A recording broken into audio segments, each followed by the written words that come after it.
Donc, je m'appelle Bruno Hamon, je suis directeur des services douaniers à Marseille, en charge de l'action économique.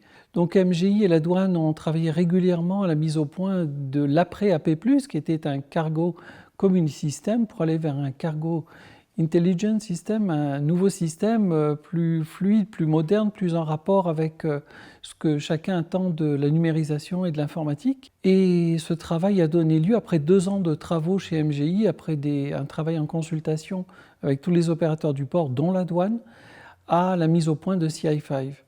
Alors c'est un système qui, comme tous les systèmes portuaires, privilégie 2 aspects, la fluidification et la possibilité de contrôle.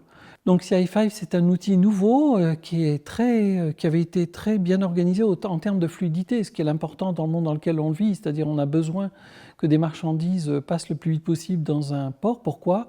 Parce qu'on est tous en concurrence les uns les autres. Et il faut être attractif.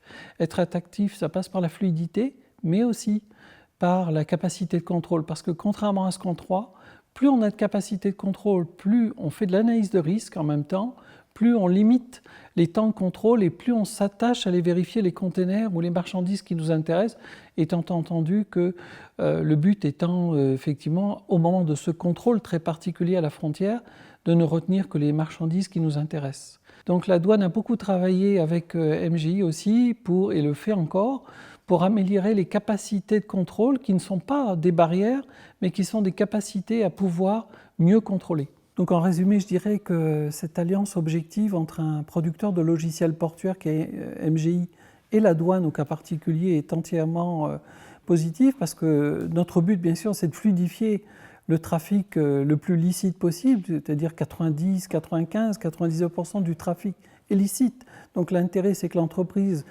passe le plus rapidement possible toutes les barrières, entre guillemets, qui existent sur un port, puisqu'il y a 15 intervenants sur un port.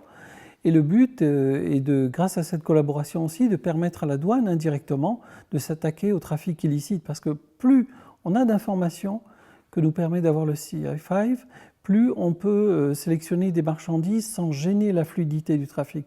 Donc il faut bien comprendre que tout ce travail de partenariat, il a un objectif de fluidification, bien évidemment, mais aussi de capacité de contrôle intelligente, c'est-à-dire par anticipation, avec une analyse de risque, avec des marqueurs sur le temps de passage des marchandises, sur leur localisation sur le port. Et sans CI5, on ne peut pas y arriver.